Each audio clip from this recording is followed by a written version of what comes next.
Israel প্রধানমন্ত্রী Benjamin নেতানিয়াহুর কার্যালয়ে ক্ষেপণাস্ত্র হামলা চালানোর দাবি করেছে ইরানের বিপ্লবী গার্ড বাহিনী আইআরজিসি।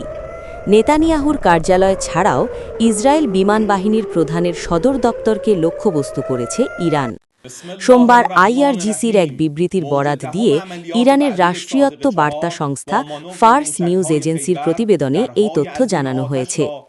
আইআরজিসি বলেছে, ইসরায়েলি প্রধানমন্ত্রী বেনিয়ামিন নেতানিয়াহুর কার্যালয় এবং ইসরায়েলি বিমান বাহিনীর প্রধানের সদর দপ্তরে ক্ষেপণাস্ত্র হামলা চালানো হয়েছে।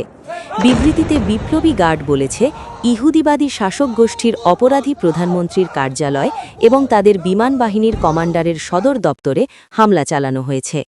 নেতানিয়াহুর কার্যালয় ও বিমান বাহিনীর প্রধানের কার্যালয় হামলায় ইরানের নিজস্ব প্রযুক্তিতে তৈরি খাইবার ক্ষেপণাস্ত্র ব্যবহার করা হয়েছে বলে বিবৃতিতে জানিয়েছে আইআরজিসি।